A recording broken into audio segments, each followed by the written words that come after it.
told them, I said, you guys did what would result in a 6-6 season. I said, but we need a hell of a lot more than that if you want to get where you want to get to. Certainly, they know the scheme. They know what they're supposed to be doing. It's the how and the mentality. And those are the things that we're working on constantly. So let those guys, put in the work right now, and then they reap the benefits, come September, October, November, December, and on in January. So learning the offense, knowing where to be that's all there right now, or are they learning the offense? Yeah. They know the offense. Okay. These guys know the offense. They know the calls they need to make. They know.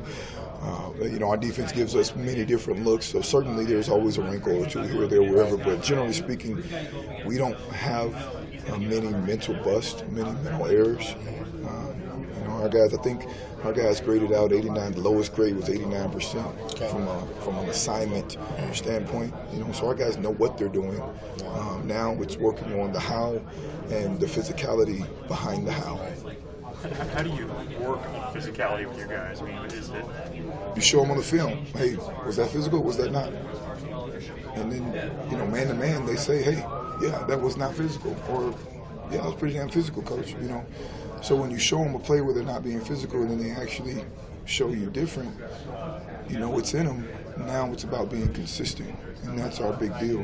Most of our guys, are physical, but they have to have that mindset. They have to have it on all the time. It's got to be a habit, right?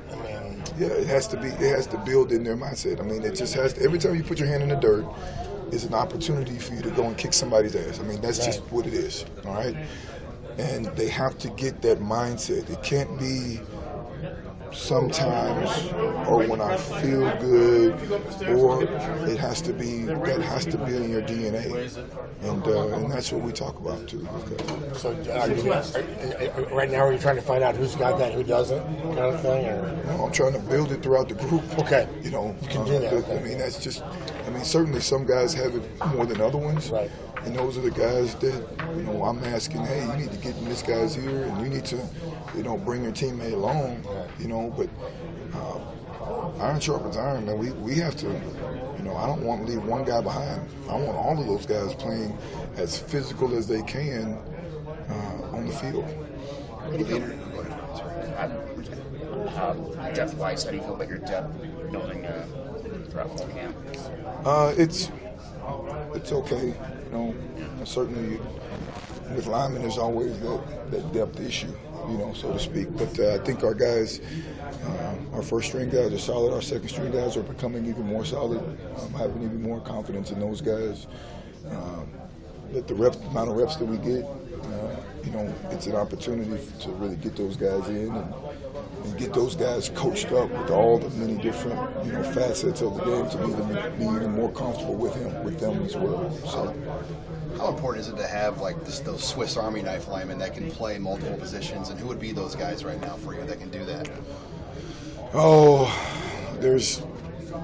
First of all, it's very important. Yes, NFL probably taught you that more. Absolutely. Because the more positions you can play, the more valuable you are. And guys that can do it right now, that I'm confident in. Tanner Farmer can do it. I think Gerald can do it. I think Matt Sichterman can do it. I think Matt Forniak can do it. So those are guys. Those are probably the four, guys that come to my mind. They can do multiple positions, whether it's center guard or guard tackle, or they can fill those dual roles, so to speak. Because you're more about the best five than trying to say this is the number 2 group. This is number. You're just going to move chairs until. Yeah, I'm about the best 5. We put the best 5 guys out there. I don't care what position you are. Let's roll. So it's not next man up in that slot. It's best 5. Move chairs. Move chairs. As a matter of fact, today we did a little bit of moving of the chairs. So. How'd you do it? What you did? We moved some guys around. I can't tell you exactly what we did. I can't tell you what we did, but we moved some guys around. We moved some guys around. How much do you want to rotate throughout a game?